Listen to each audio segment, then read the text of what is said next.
こと全然興味ないよ。そんな背に振る舞うのたまには辛いよ。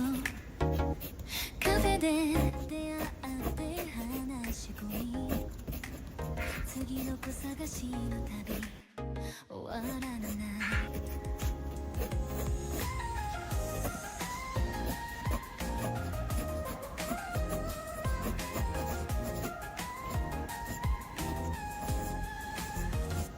彼女のバッグが目にとどまる。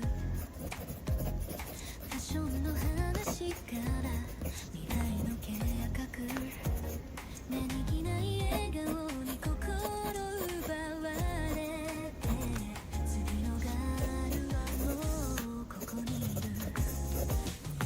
次のガール、君の名前は何？次のガール、星の数ほど選択肢。次のガール、この瞬間にかける。次のガール、僕らのストーリー始まる。橋の光が夜を包む中で、君の瞳に映る無限の可能性。一緒に見つけよう夢の中の現実。次のガール、君が主役さ。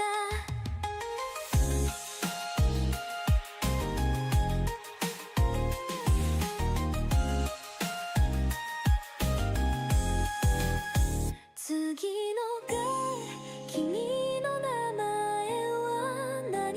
次のガール、星の数ほど選択肢。次のガール、この瞬間にかける。次のガール、僕らのストーリー始まる。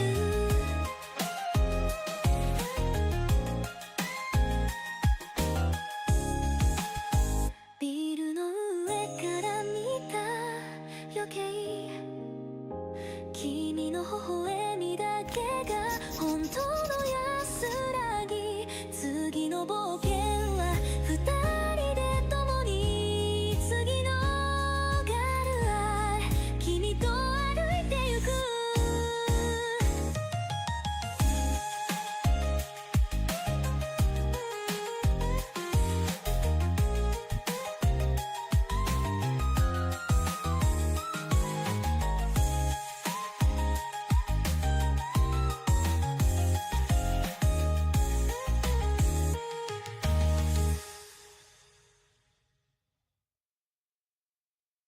静かな夜がやっと来る。街の明かりが夢に沈む。二人の時間ゆっくり過ぎる。君の声が心に響く。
人街のネオン色鮮やか君の影探す私は時が止まる儚い瞬間君がいないこの場所で波打つ心のメロディー君の声が響いてる本当の孤独を知ったここにまだ君らし一人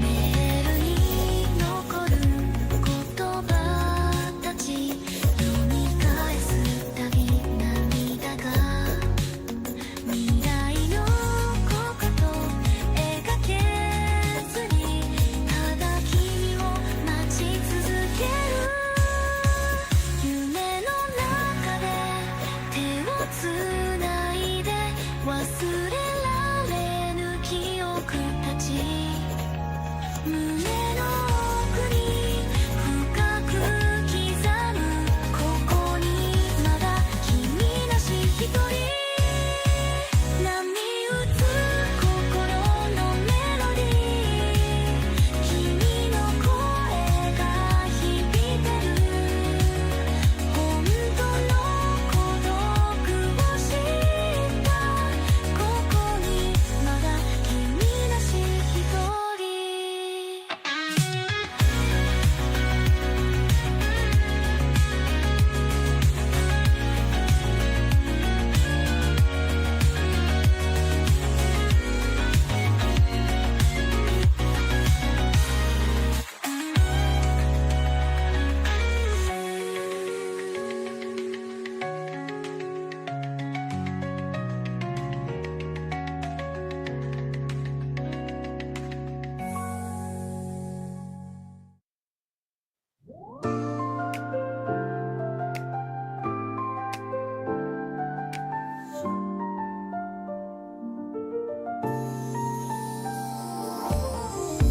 Every corner echoes softly.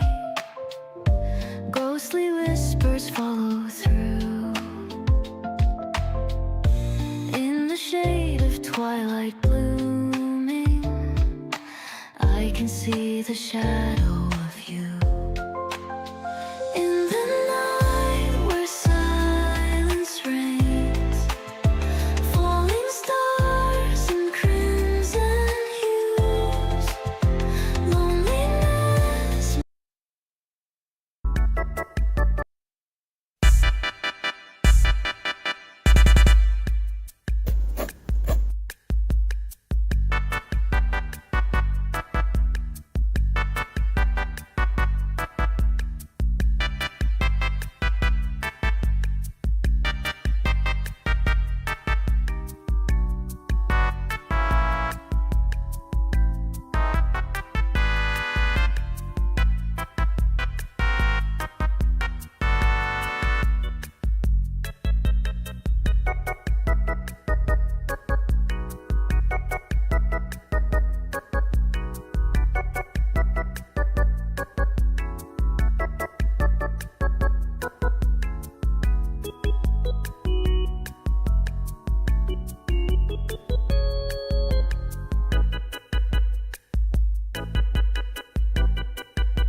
迷う二人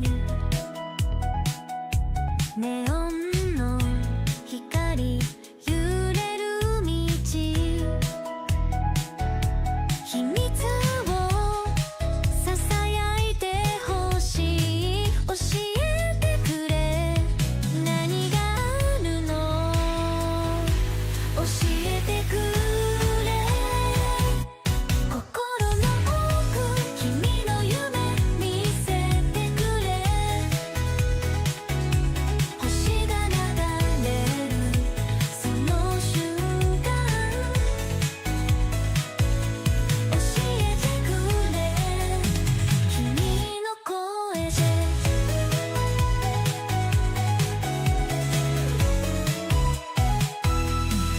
空気映画のワンシーンみたい崩れた夢のパズルエコーに消える言葉たち教えてくれ本当のこと教えてくれ心の奥君の夢見せてくれ星が流れるその瞬間教えてくれ君の声で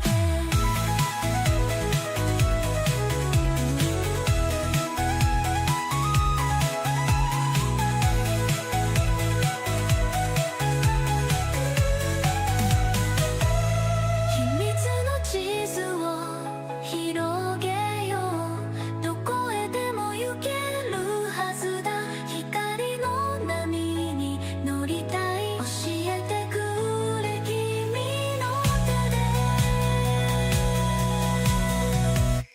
教えてくれ心の奥君の夢見せてくれ星が流れるその瞬間教えてくれ君の声で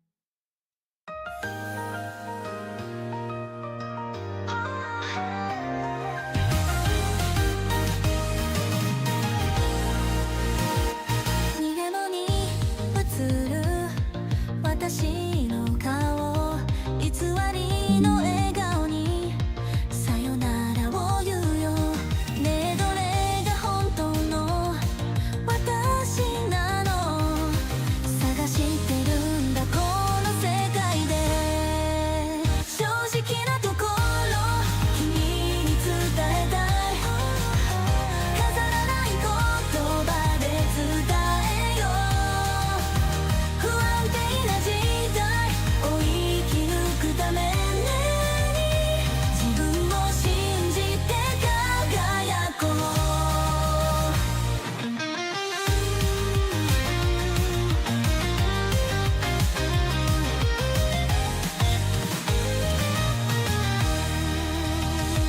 偽りの仮面を脱ぎ捨てる本当の君に触れてみたい夢と現実の間で揺れる心の声に耳を澄ませて正直なところ君に教えたい飾らない想いを届けよう不永な未来を切り開くため素直な気持ちで歩こ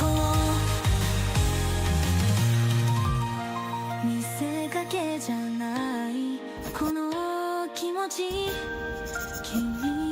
けは分かってほしい。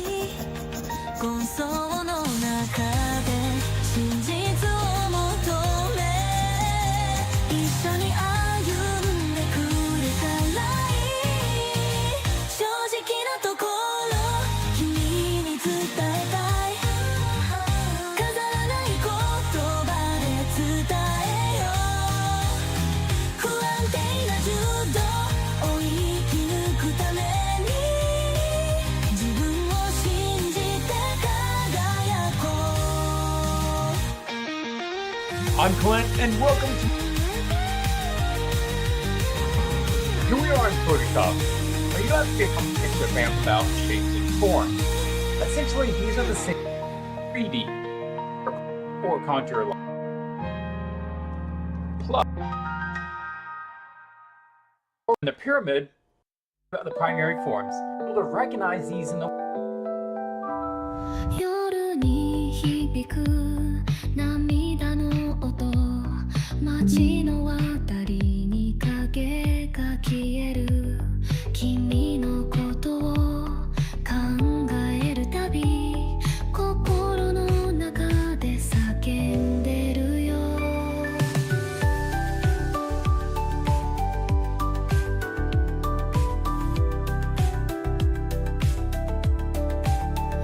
写真満縦に映る笑顔、遠い記憶が胸に残る。手に触れたぬくもりさえも儚い夢に変わってゆく。いつもあなたのそばにいたい。果てしない夜の果てまで、どんなに時が過ぎ去っても永遠に愛してるから。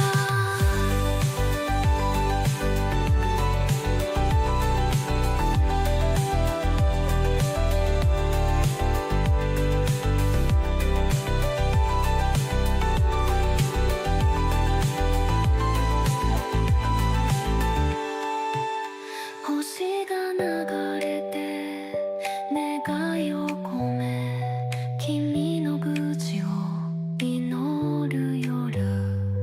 窓越しに見える景色は君の面影を映し出す。雨が降り続くこの街で、君を探して歩き回る。すれ違う人の波の中、君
響く涙の音、街のあたりに影が消える。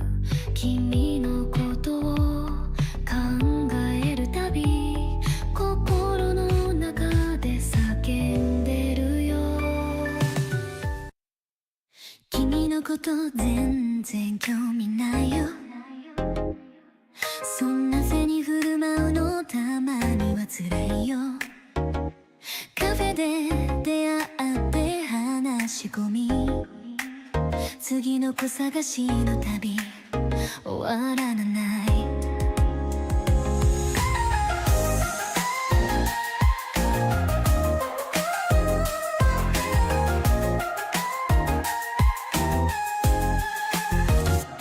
彼女のバッグが目にとどまる。ファッションの話から未来の計画、何気ない笑顔に心奪われて、次のガールはもうここにいる。次のガール、君の名前は何？次のガール、星の数ほど選択肢。次のガール、この瞬間にかける。次のガール、僕らのストーリー始まる。橋の光が夜を包む中で、君の瞳に映る無限の可能性。一緒に見つけよう夢の中の現実。次のガール、君が主 But it 役 has さ。 some angles cut, angled edges, but that's it.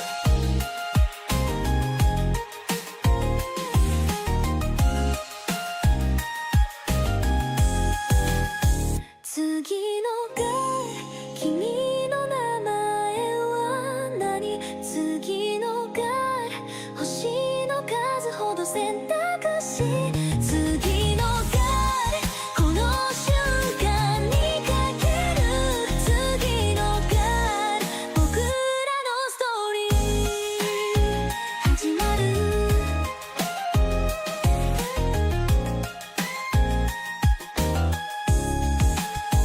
ビルの上から見た夜景、君の微笑みだけが本当の安らぎ。次の冒険は二人で共に。次のガールは君と歩いてゆく。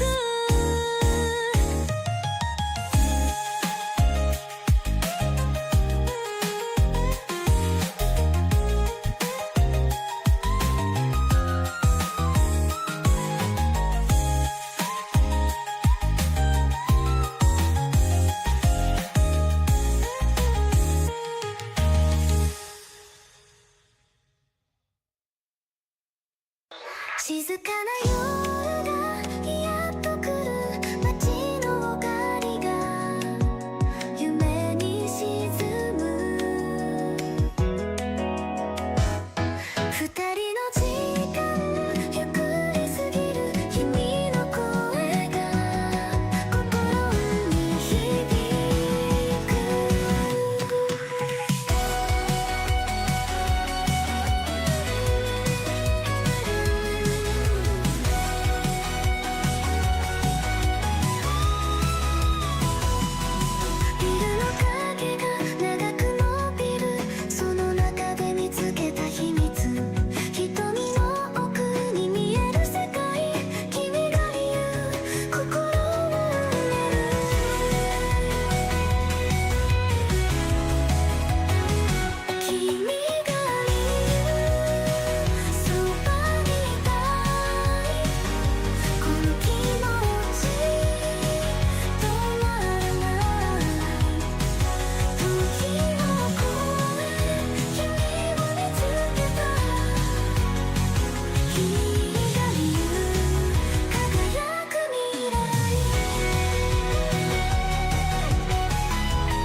I'm Clint, and welcome to my art.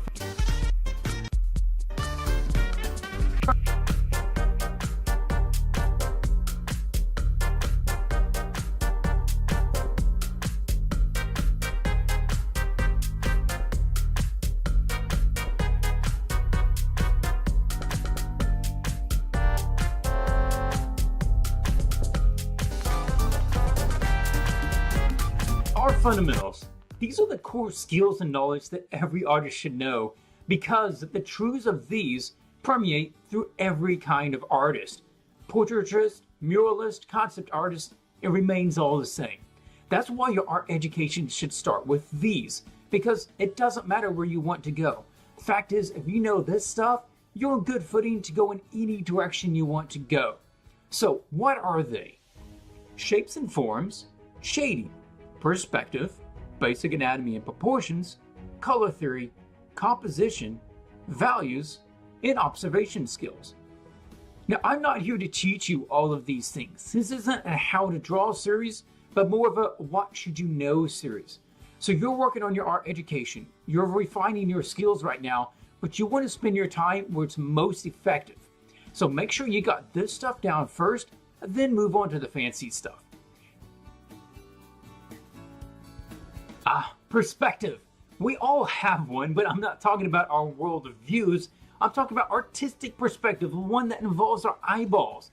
Now, Merriam-Webster would define it like this, although between you and me, we'll just say it's the thing that makes things in the distance look little and the things that are close to us look bigger.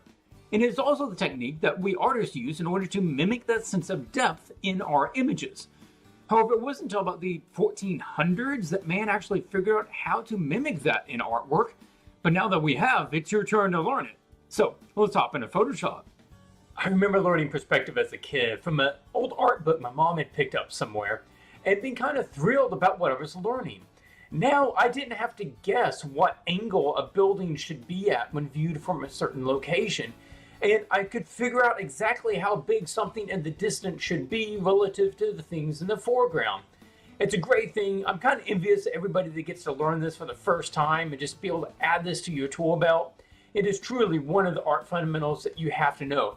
However, the topic is big. There's a lot to learn in perspective. I want to whittle that down to just 5 things. If you can learn 5 things right now, you're on a good start.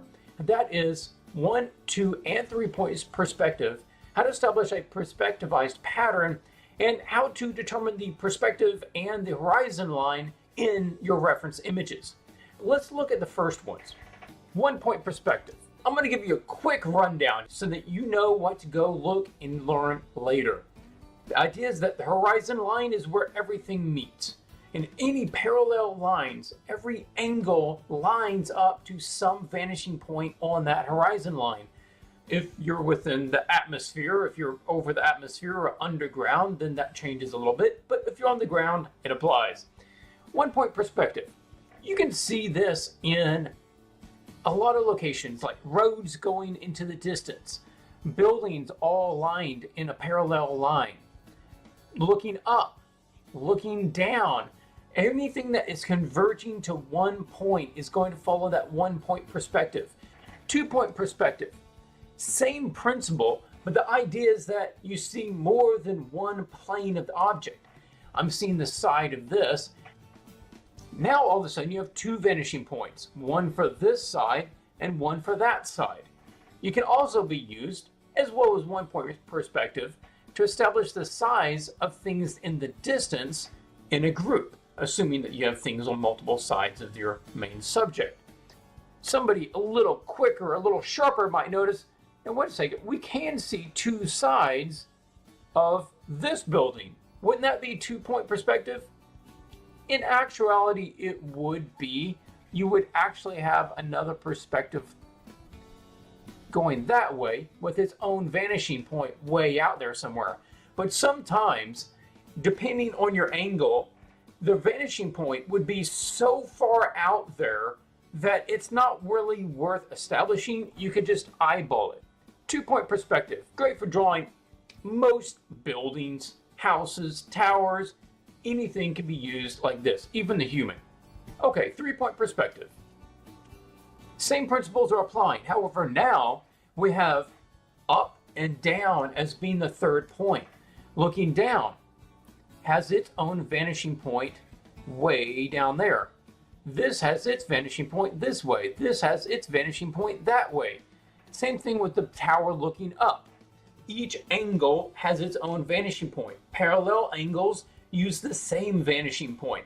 And oftentimes, that vanishing point is going to be off the image. Sometimes, like this, it will be in the middle of the image, where everything is lining up to that point, like you see in these 1 points. Even on this 1 point, though, its vanishing point is slightly off. Depending on your closeness and your angle to the object, that vanishing point may be well off the scene, but you still have to figure out where it is and keep it consistent with all the parallel angles. Now let's take a look and see how that applies to photos. 1 point. This is basically a 1 point for the scene. Let's ignore the castle in the background for the moment. This pool is lined up with this angle. You can see that centerpiece going here. This also uses this angle. Because this side and this side are parallel. I know in the image it looks like they're making a pyramid shape, but in real life they're parallel. But that's the whole thing about perspective. In real life, we know that those things stay at the same distance all the way. However, visually, it looks like they get smaller as they go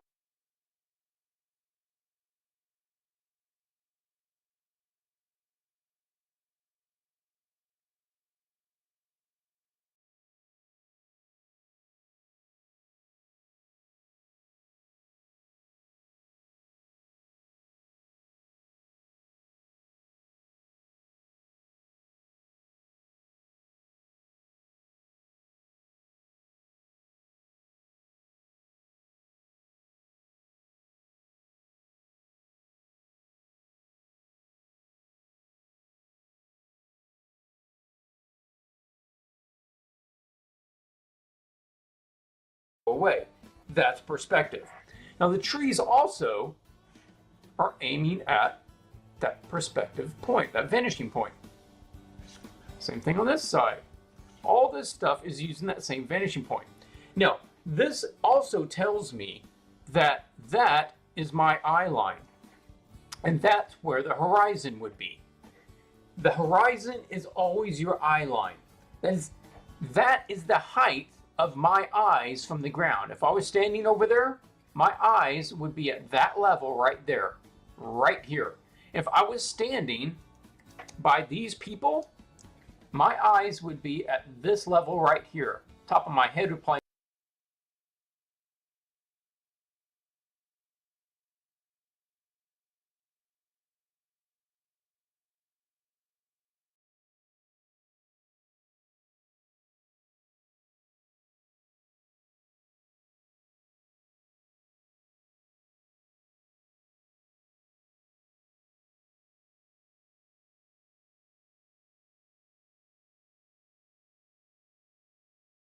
be here. So I can look at that and tell that guy's head is over that. So he's a pretty tall fellow. And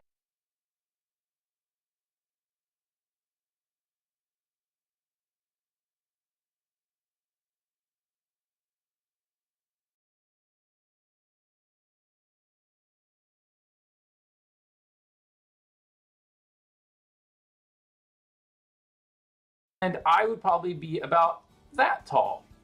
Likewise, my eyes are a bit over her eyes, so I could tell that I would probably be just a little bit taller than she is. These are the things that you need to know, because when you're working with reference images and you need to establish the size of things, you need to make sure you understand what that is. Or if you're incorporating, say that you're incorporating a tower, another tower into this image, you would want to make sure that, okay, my tower is right here, but what's the side of it? What's the angle of the side of it? Well, all you have to do is use the same vanishing point everything else is and run it up here, and then I could tell there. That is the angle that the side of that tower is supposed to be at. That way you can work into your reference images or get more information out of them. That was a 1 point. Let's look at a 2 point. Because we see two angles of this. This has a vanishing point out here. This has a vanishing point down here somewhere.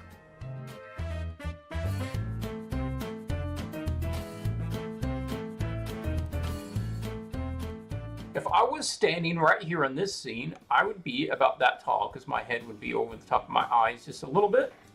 That would pretty much be me. My eye level would be right here, the top of my head would be there, and I'll be standing on that ground right there. I could figure out how big a person should be in that scene.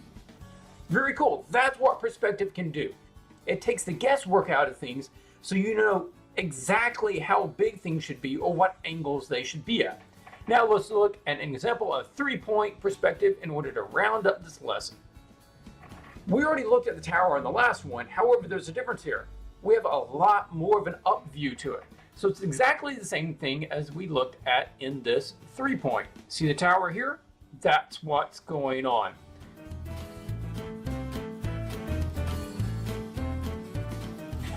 Once you understand what's going on, this is very simple. And this is also a great thing to know in order to build your own images. Say that you want to make up your own tower and you want it to look realistic. This is how you do it. You start by just making a form. And what we talked about in the last episode, shapes and forms. This is a cube. You establish a cube, you run your perspective lines, you make another cube, you make another cube. And then you just start subdividing it and say, okay, well, I just need to run the perspective for this little handrail. And then I need to run the perspective for this little angle going back here. And then this angle going back here. And that's how you do it. It all goes by that same rules. Perspectivized pattern. You want to know exactly where the next thing in an order should be. And I'll tell you what, this happens quite a bit. I will turn this layer on. And let's say that our horizon line is right here. That would be our eye level. Okay? And we're looking at a series of telephone or electrical poles going off into the distance. That'll be the bottom of them. That'll be the top of them. And here's my first pole. Right here, I'll double line so we can see it better. That's my first pole. Now I'm going to say my second pole is supposed to be right here. And in case you're wondering, I am using the line tool in Photoshop, and I'm holding down the shift key in order for it to be absolutely straight. I'm not hand drawing them completely straight. In order to figure out exactly where this next one should be, you go like this. This is a little lesson here. You take the top to the bottom, top to the bottom, and that gives me a middle. All right, from that middle X, I'm going to run a guideline to my vanishing point. Now I have all the information I need to figure out all the other ones going down the line. I take the top of this one through the middle of that one and I run it down to the bottom.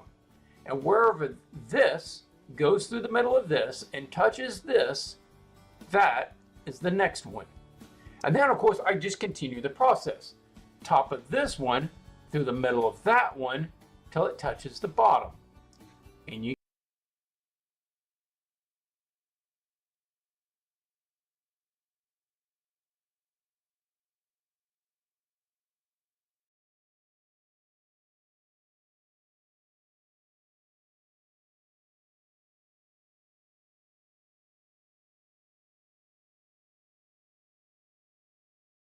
keep going. I'm Clint, and welcome to my Art Fundamentals series, where in each episode we're going to be taking a look at different art fundamentals that I think every artist should know. Basic anatomy and proportions is the topic of this particular episode of Swatches. What are the art fundamentals and why should you know them? Well, they're a core set of skills and knowledge that apply to every kind of art and artist, and that is why you need to know them. The fact is, if you don't learn these things, it's going to hold you back until you do. So whether you want to become a concept artist or do, traditional portrait painting, you got to know this stuff. So what are they?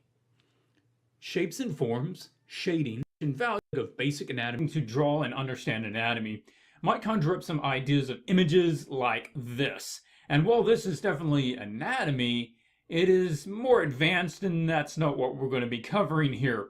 Should you learn that sort of stuff? Yeah, maybe at some point, but let's start with these.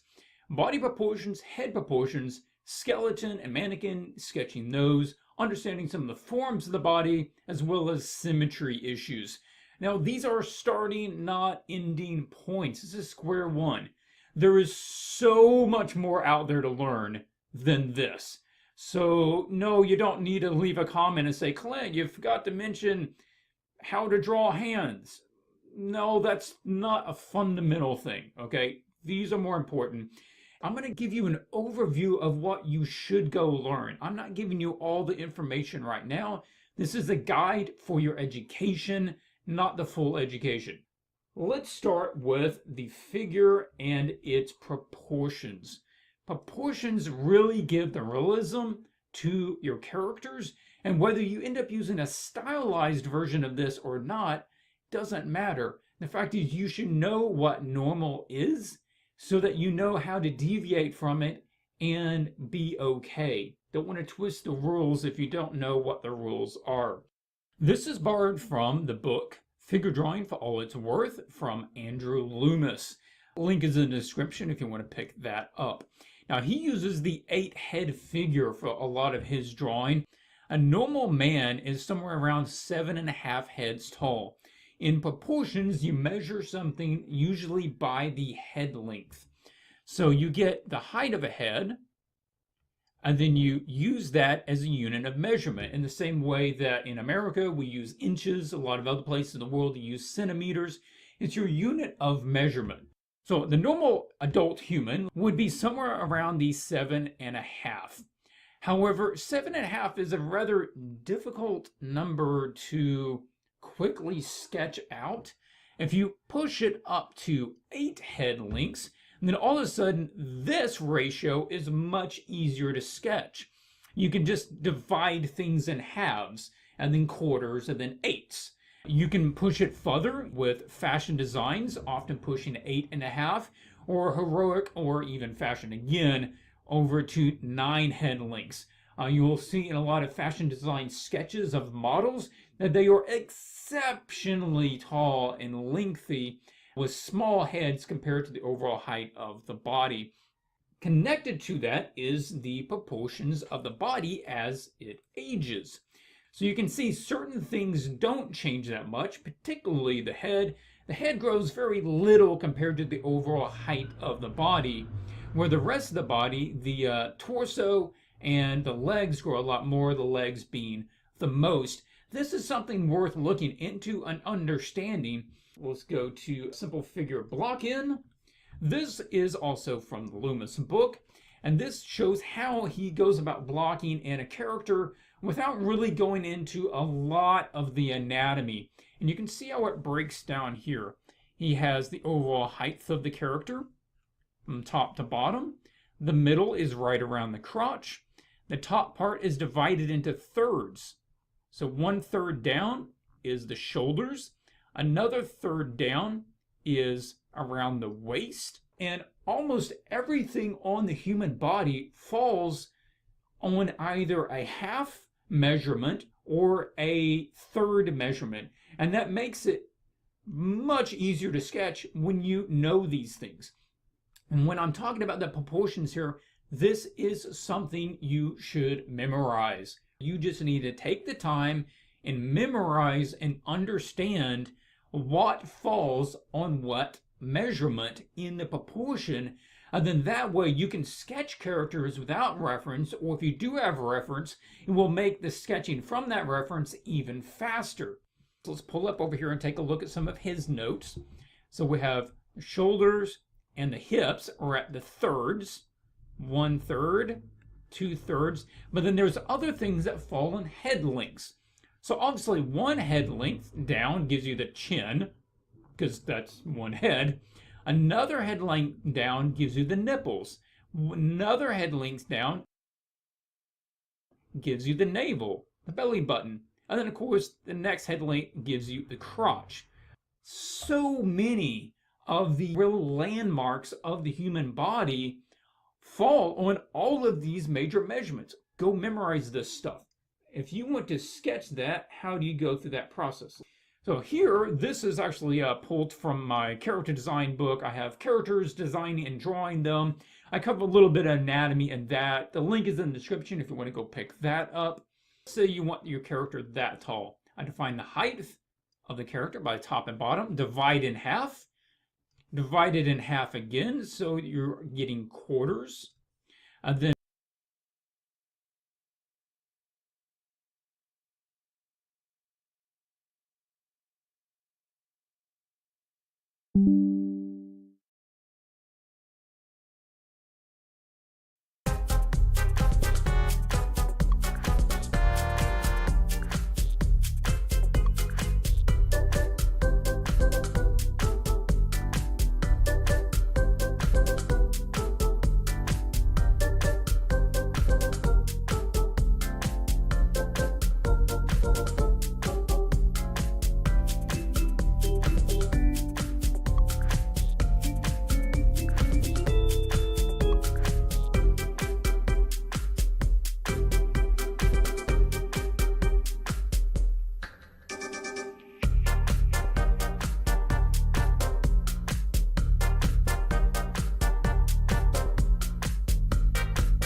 divide the top part here, and then that would be your one head length, right?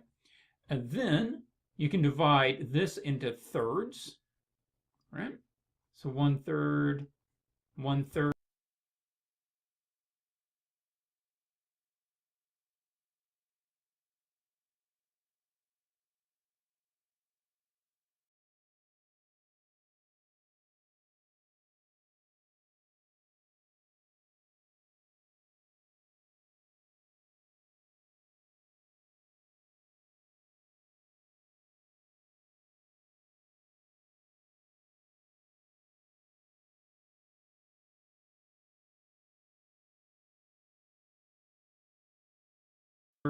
And then I know that I then have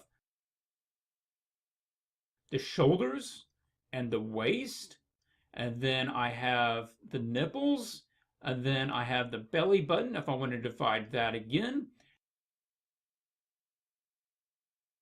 And then I have the bottom and the knees. All of my major ones just got blocked in a matter of seconds. And when you get used to doing that, you can just divide these up really fast. Boom, boom, boom, boom. Thirds from here, right about there and there.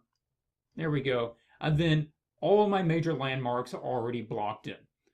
Moving on, 8-head figure. You're doing a triangle from the outside of the shoulders down to the crotch. Now these shapes change a little bit depending on male and female. Go look up the resources. Maybe I'll cover that in another video. There's all kinds of little variations between male and female. I'm not going to cover that in this particular episode. But a triangle gives you the upper body. Another triangle going the other way gives you the waist, outline of the hips. Another triangle down will give you the outside of the thighs.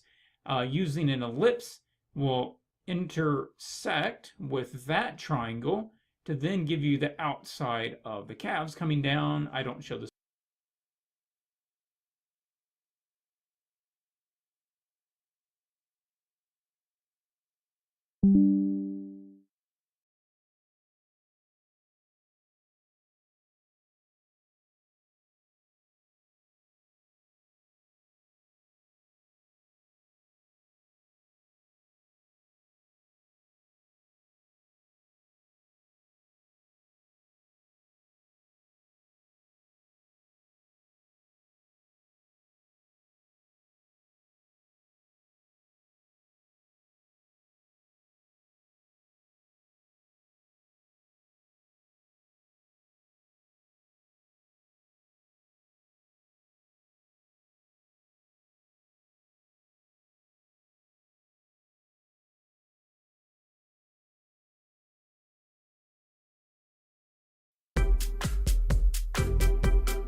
the space in between there.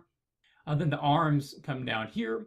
The size of the rib cage is right about there. And then the elbows stop at the bottom of the rib cage. I don't think I mentioned that earlier.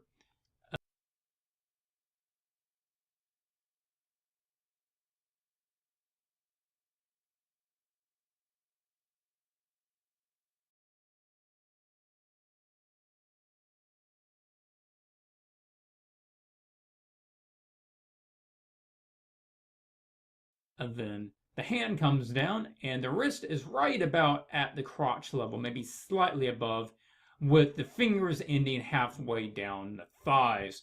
If you're blogging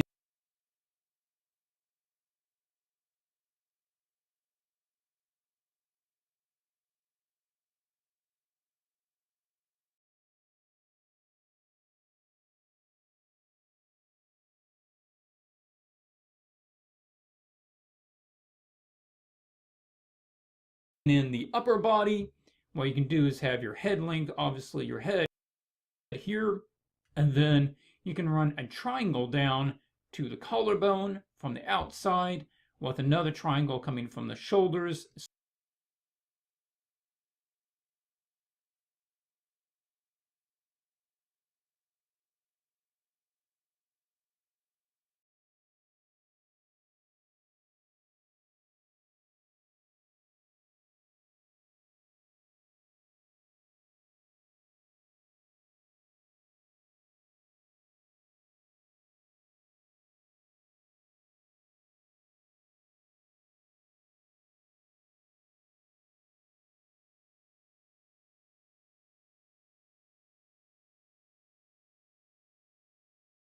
Essentially up to the chin and back down.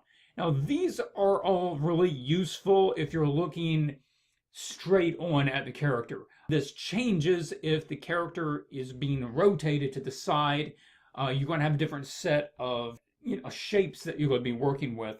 But if you're just doing basic anatomy and you're sketching characters from the front, as a lot of people do, then you should know how to do it kind of quick and dirty like this. All right, next up. I'm Clint, and welcome to my Art Fundamentals series, where in each episode, looking at sketching when you're laying out a character, not so much what you have down here. And you can think of it as several stages, like it's laid out. Basic skeleton.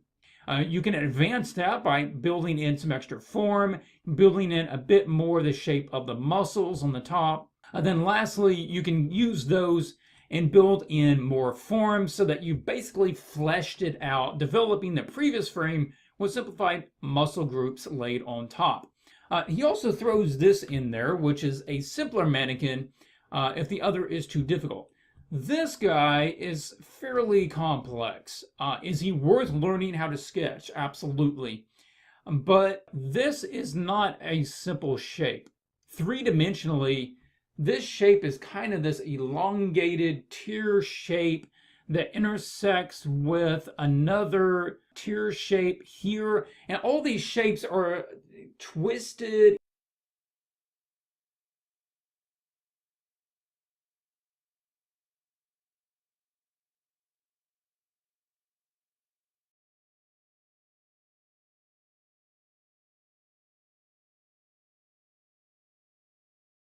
Elongated, intersecting with other ones, and they're not easy to understand. So if it helps to start with something like this, which is basically just a set of cylinders, right? And a lot of them just have bulges towards the middle. They get wider as a cylinder, they get wider in the middle. Now this guy is really close to the mannequin that is used in drawing comics the Marvel way. A link is in the description. Now this brings up a good point. There are a lot of different ways to see, represent, and sketch the forms in the body. And one is not superior to all the others. For one reason, that is the forms of each person differ. Everybody does not have the same body type and uses the same shapes in their actual body. Therefore, you might need to adapt them in order to meet that particular person or character. Also, depending on whether, the shapes are maybe foreshortened to you or not, that will change things as well. So learn what different shapes can be used to represent different parts in the body, and that will help.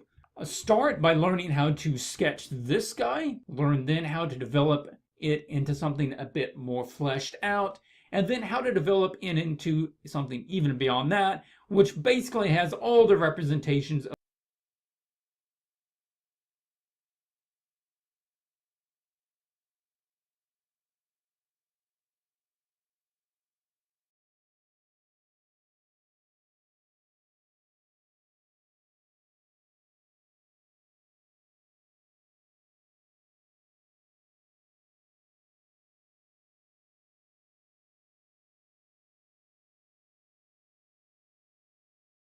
of the form of the body, whether it builds in muscle groups or whether it's fairly simpler.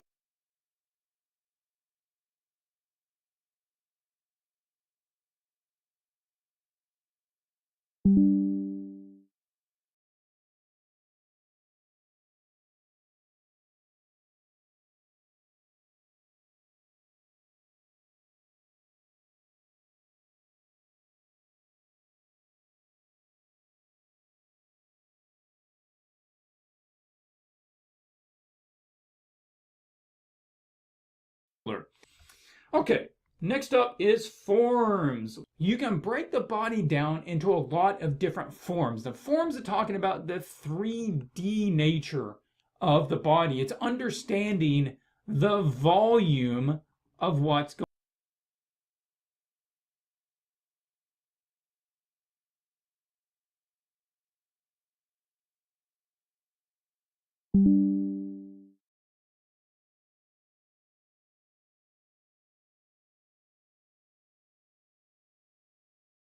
going on. I mean, spell volume right. So you look at a human body, you have to understand the volume of it. But what shapes, like I said, what forms you use, whether you use a cylinder or intersecting cylinders, this is more planar. That is, it's using planes or angles, almost as if it was a set of polygons, like you would have in a 3D render of, maybe a game character. That is planar based. And a lot of different artists will show them in different ways. Loomis does a mix of the two, whereas Bernd Hogarth uses a lot more of the cylinder and elongated, more complex shapes, while Bridgman uses a lot more planar shapes. We'll talk about that. If you have a little figure that you can draw from, a little wooden mannequin, maybe a little action figure, something like that, then you can use that to find a basic pose, proportions, and volumes, and then add your knowledge of anatomy to it, and then you can come out with a very realistic human being from it. Next up, this is Bridgman, like I mentioned a second ago, and he uses a lot of planar shapes. He's looking for cubes, angles. I'm Clint, and welcome to my Art Fundamentals series, where in each episode we're going to be taking a look at different art fundamentals that I think every artist should know. Basic anatomy and proportions is the topic of this particular episode of Swatches.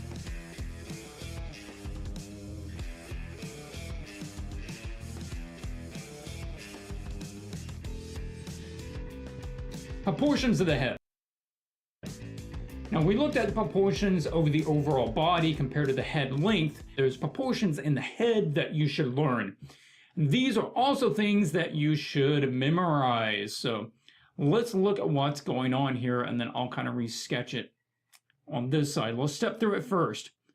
Overall height of the head is a 2:3 ratio.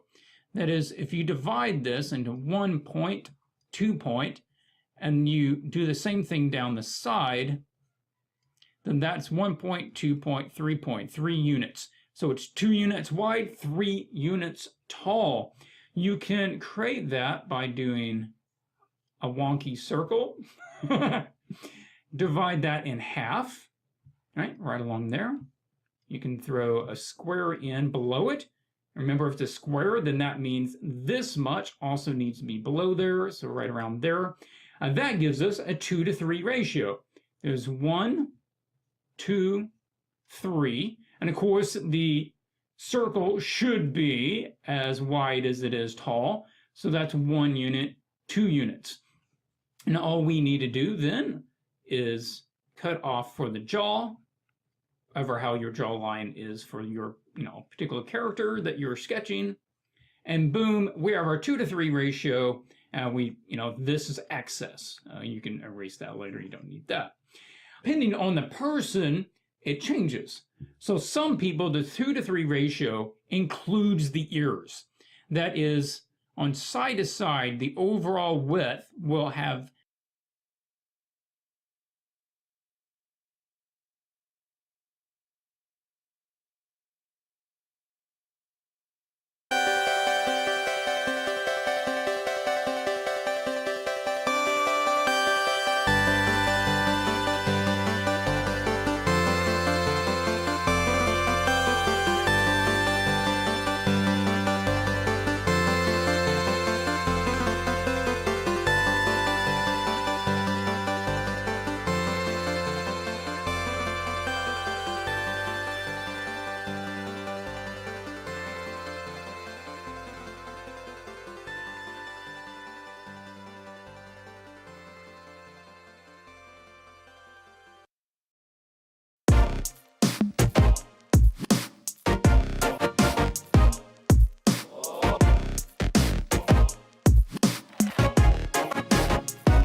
the ear inside of that line.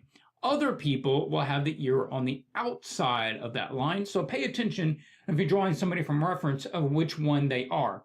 Wider faces, of course, usually have the ears on the outside. My face is a bit more to this side, which is my ears on the inside of that ratio. The eyes are halfway. Vertically, they are halfway. This is a common mistake that younger artists or children often make. Place the eyes too high on the head. Now, halfway from the pupils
Well, what are we waiting for? Gonna paint a wagon, gonna paint it good. We ain't bragging, we're gonna coat that wood.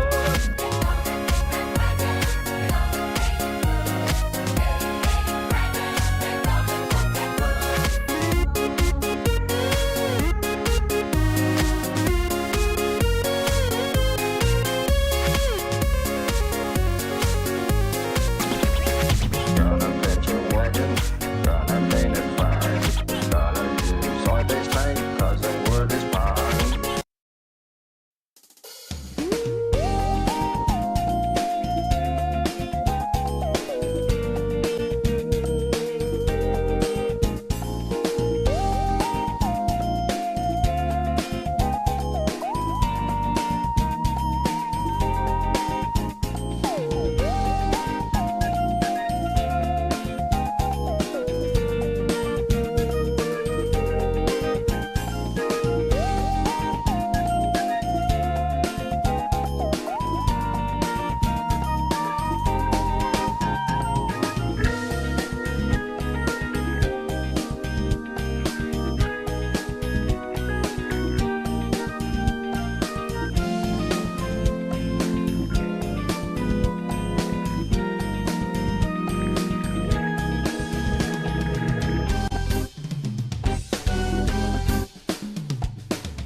feels so good 素敵なアフタヌーンプラチナみんな yeah 固めて転がす I love you いつでも smile for you 君だけにラブ Hey so 頑張らなくちゃ Compilation Compilation お揃いの T シャツ Hey 手編みのマフラーと Oh yeah ハーフウォーミン目白押し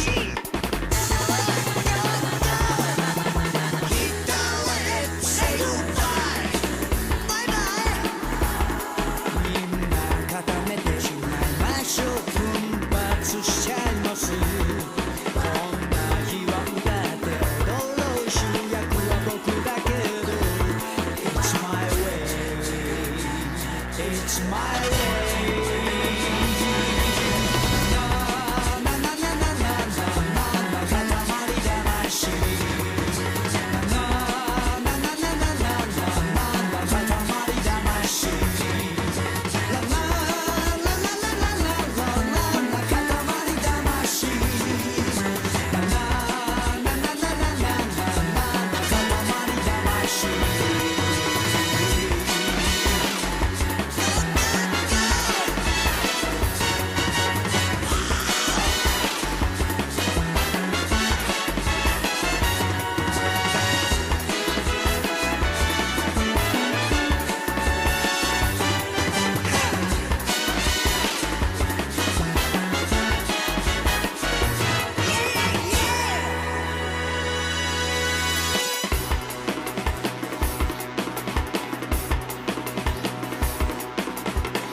歌いつなぐリズムメロディーが時を超えて感情のまま歌い続け心の音共鳴するの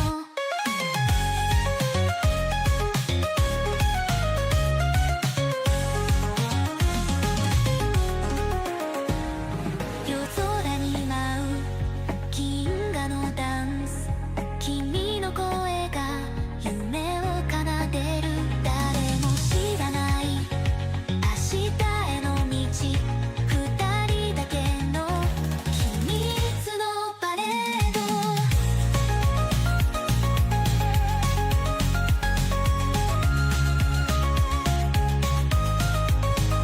星の子の物語空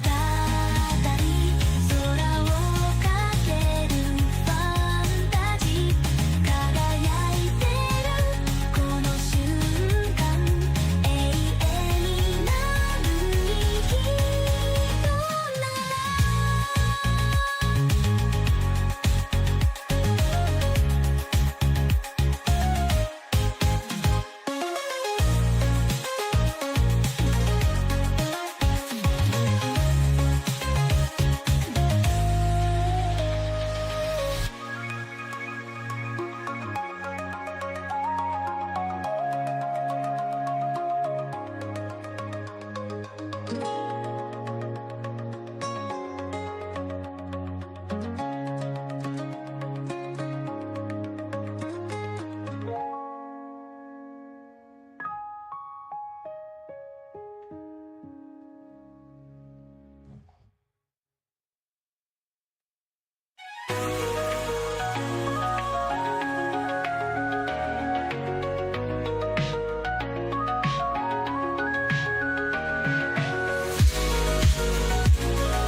静かな夜に星が輝く君のことを思い出す夢見る夜にそばにいないここにまだ君なし一人街のネオン色鮮やか君の影探す私は時が止まる儚い瞬間君がいないこの場所で波打つ心のメロディー君の声が響いてる本当の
softly.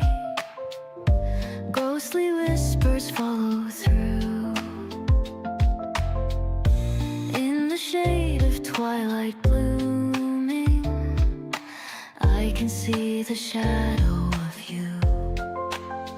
In the night where silence reigns, falling stars in crimson hues, loneliness, my heart remains held within the shadow of you. Each melody a fleeting dream, retro waves distill the blue, holding on to what we've been, lost within the shadow of you.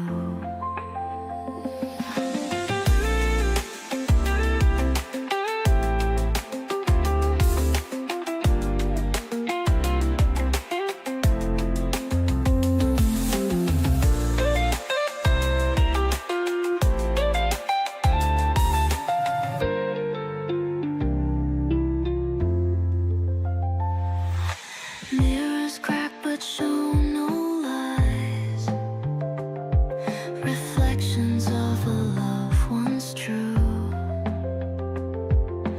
Though you vanished from my eyes, I still chase the shadow of you.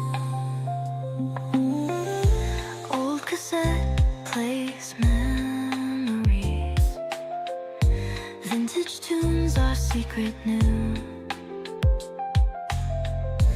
In the static there's a tease, fading is the shadow of you. In the night where silence reigns, falling stars in crimson hues, loneliness, my heart remains held within the shadow of you.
昔の顔偽りの笑顔にさよならを言うよねえどれが本当の私なの探してるんだこの世界で正直なところ君に伝えたい飾らない言葉で伝えよう不安定な時代を生き抜くために自分を信じて輝こう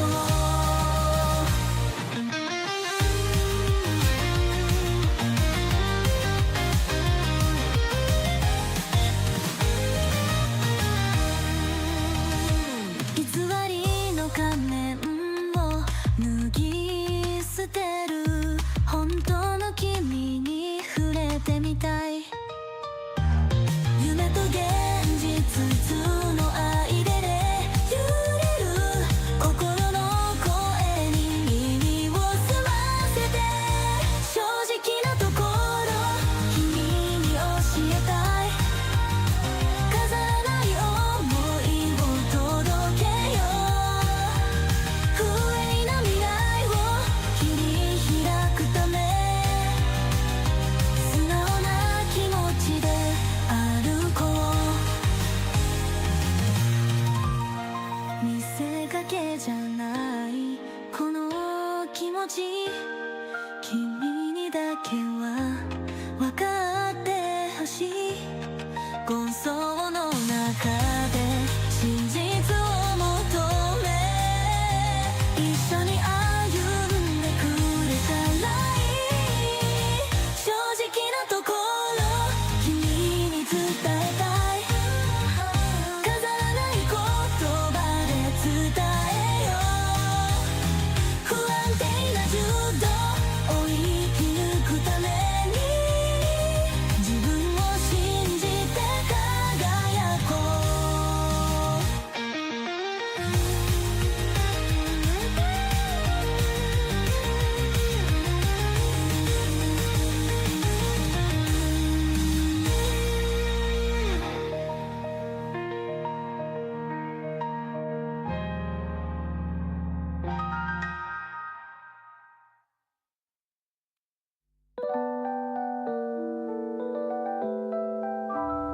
夜に響く涙の音街の渡りに影が消える君のことを考えるたび心の中で叫んでるよ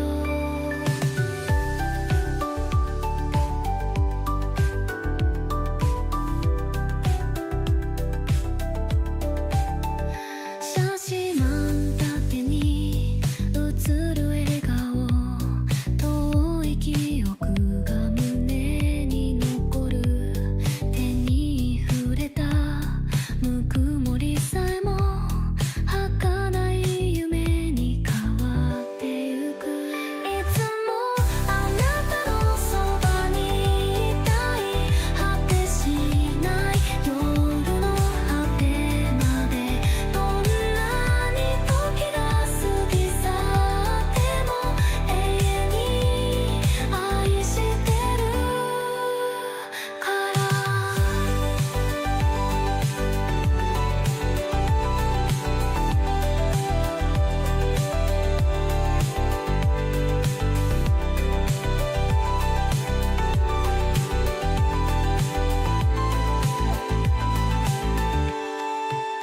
星が流れて